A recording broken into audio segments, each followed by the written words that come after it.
আহমদ ছফা রাষ্ট্রসভা আয়োজিত আমাদের আজকের এই অনুষ্ঠান লেখক গবেষক সলিমুল্লাহ খান রচিত আহমদ ছফা এবং আহমদ ছফা স্মৃতি বক্তৃতা, আহমদ ছফার চলচ্চিত্রায়ন বিষয়ক আজকের এই অনুষ্ঠান আমরা 11:10 শুরু করেছিলাম, এখন 2:30 বেজে গেছে। সরি, 1:30 বেজে গেছে। তার মানে প্রায় 2 ঘন্টা 20 মিনিটের মতন। আর এখানকার যে সমস্ত বিদগ্ধ আলোচক ছিলেন এবং সর্বশেষ বক্তা লেখক গবেষক পণ্ডিত, আমাদের জেনারেশনের সবচাইতে আলোচিত, সমালোচিত, জনপ্রিয় লেখক গবেষক বক্তা সলিমুল্লাহ খানের বক্তব্যের পরে এই অনুষ্ঠানের মঞ্চে বসা লোকদের মধ্যে সবচেয়ে অযোগ্য লোকের বক্তৃতা শোনার ধৈর্য নিশ্চয়ই আপনাদের নেই, আর আমি আপনাদের বিরক্ত করতে চাই না। আপনারা যদি বলেন তো আমি এক কথায় বক্তৃতা শেষ করে দিতে পারি, আর যদি অনুমতি দেন 2-1 কথা বলতে পারি। আমি কয় মিনিট বলবো? 2 মিনিট? আচ্ছা,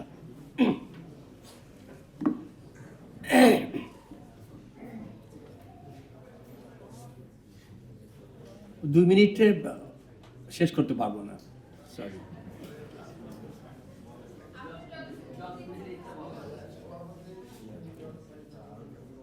আহমদ ছফার সেই বিখ্যাত উক্তি দিয়ে শুরু করি।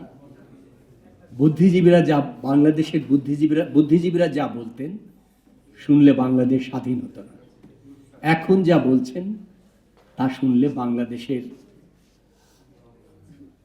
সমাজ কাঠামোর আমূল পরিবর্তন হবে না। আহমদ ছফার এরকম অসংখ্য প্রবাদ প্রতিম উক্তি আছে, কিন্তু এই একটি উক্তির মাধ্যমে আহমদ ছফা সমস্ত বাঙালি লেখক, কবি, সাহিত্যিক, বুদ্ধিজীবী এবং পাঠক সমাজের হৃদয়ে চিরস্থায়ী আসন পেতে নিয়েছেন। সে শত্রুতার অর্থেই হোক আর বন্ধুত্বের অর্থেই হোক। আমি গতকালকে আমাদের আজকের এই অনুষ্ঠানে আসার জন্য বাংলাদেশের একজন খ্যাতিমান লেখককে আমন্ত্রণ জানাচ্ছিলাম। উনি আমাকে বললেন, আপনি এবং আপনার বন্ধু সলিমুল্লাহ খান আহমদ ছফাকে এত বড় করে দেখেন কেন? উনি কি এমন লেখক? আমি তাকে উত্তর দিলাম যে বাংলাদেশের অধিকাংশ লেখক ভণ্ড, প্রতারক, মিথ্যেবাদী, মেকি, তাদের লেখাও মেকি। আর আহমদ ছফা হচ্ছেন আসল লেখক, খাঁটি লেখক, সত্যবাদী, সাহসী, নির্ভীক, নির্লোভ। এবং অন্য লেখকরা যে কোনো ইতিহাস, ঘটনা তারা বাইরে থেকে দেখে লিখেছে, বানিয়ে লিখেছে, মনের মাধুরী মিশিয়ে লিখেছে, কিন্তু আহমদ ছফা ঘটনার ভেতর থেকে লিখেছেন। তিনি জীবন ঘনিষ্ঠ লেখক, তিনি জীবন নিংড়ানো লেখক। এবং সলিমুল্লাহ খান যেমন বললেন, আহমদ ছফার মতন এরকম আরেকজন লেখক আমাদেরকে দেখান, উপহার দেন। উনি কোনো জবাব দিতে পারেননি। আহমদ ছফার লেখা নিয়ে আমরা অনেক কথা বলি, অনেক আলোচনা সমালোচনা করি, কিন্তু আহমদ ছফার বৈশিষ্ট্যটা, বিশেষ বৈশিষ্ট্যটা কোথায় জানেন? রবীন্দ্রনাথ যে বলেছিলেন, যে কাষ্ঠ জ্বলে না তাকে আগুন বলা যায় না, নীরব কবিত্ব বাজে কথা।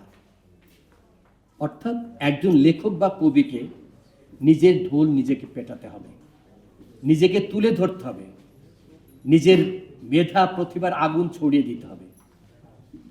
আহমদ ছফা শুধু নিজের মেধা প্রতিভার যে আগুন সেটাকে ছড়িয়ে দিতে চান নাই, তিনি অন্যের লেখা মেধা প্রতিভা সৃষ্টিশীলতাকে মানুষের মধ্যে ছড়িয়ে দিতে চেয়েছেন। আহমদ ছফা নিজেকে নিয়ে বাঁচতে চান নাই, সবাইকে নিয়ে বাঁচতে চেয়েছেন। আহমদ ছফা জীবন ছিল মানুষ মানুষের জন্য, জীবন জীবনের জন্য। কার্ল মার্কসের যে উক্তি, হোয়াটস ফর ম্যান, তো আহমদ ছফা ছিলেন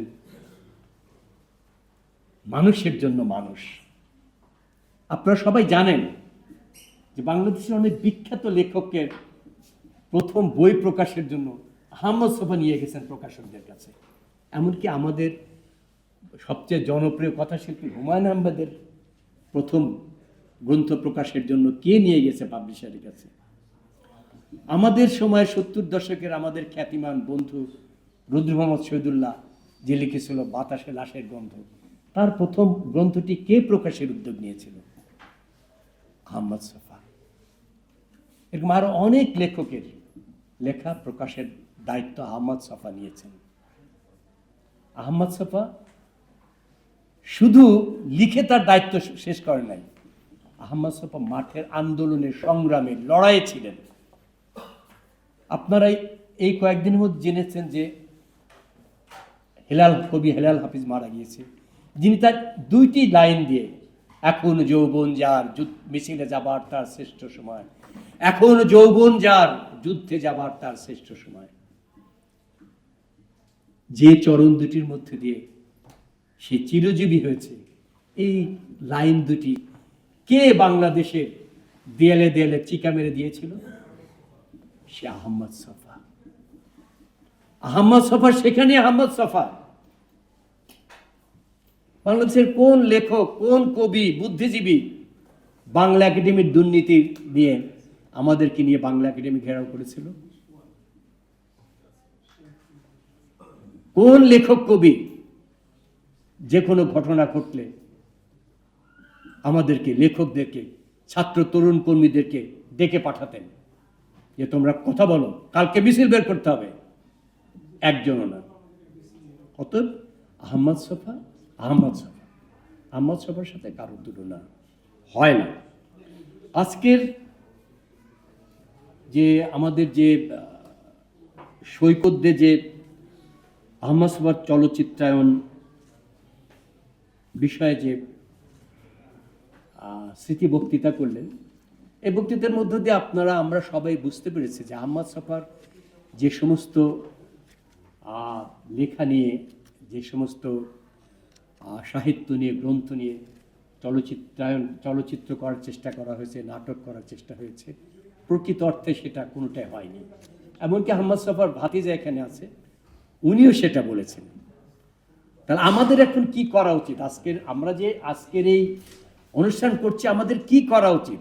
এই অনুষ্ঠান করলাম, বক্তৃতা করলাম, সলিমুল্লাহ খানের মতন বক্তৃতা দিল, আমরা দিল ভরে মন ভরে বাড়ি ফিরে গেলাম, তাহলে তো এই সভার কোনো মানে হলো না। আমি মনে করি, আমার মনে হয় যে আমাদেরকে উদ্যোগ নেওয়া দরকার যে আহমদ ছফার যে সমস্ত উপন্যাস, লেখা চলচ্চিত্রায়ন হওয়া দরকার, যেগুলো আমাদের দেশ প্রগতি, মানুষকে এগিয়ে নিয়ে যেতে পারবে, আমাদের তরুণ প্রজন্মকে, সেগুলো সত্যিকারের চলচ্চিত্রায়নের জন্য আমাদের উদ্যোগ গ্রহণ করা উচিত।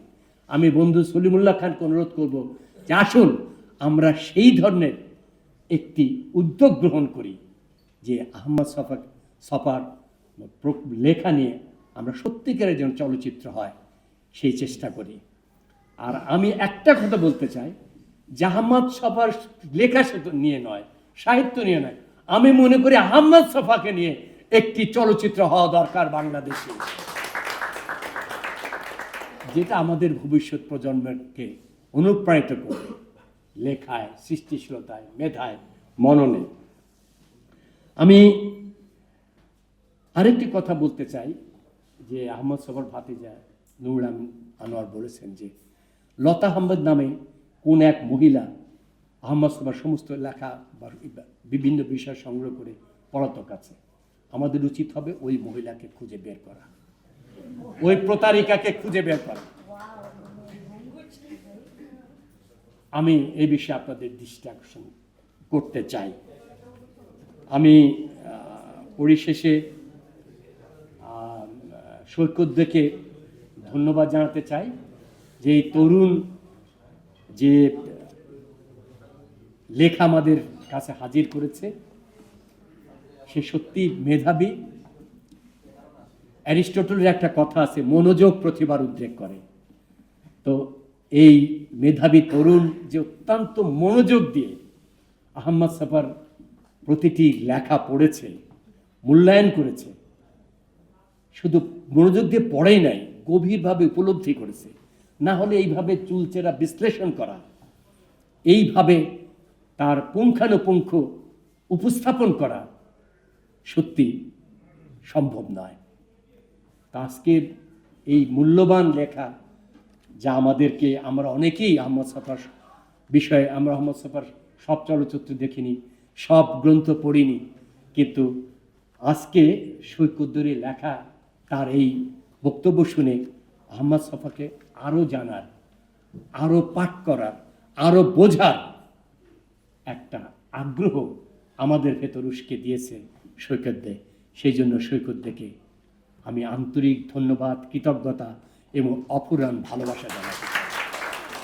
আর আপনাদেরকে ধন্যবাদ এবং কৃতজ্ঞতা জানাতে চাই যে আপনারা আজকের এই অনুষ্ঠানে দীর্ঘক্ষণ ধৈর্য ধরে অত্যন্ত গভীর মনোযোগের সঙ্গে আমাদের অনুষ্ঠানে অংশগ্রহণ করেছেন এবং অনুষ্ঠান উপভোগ করেছেন।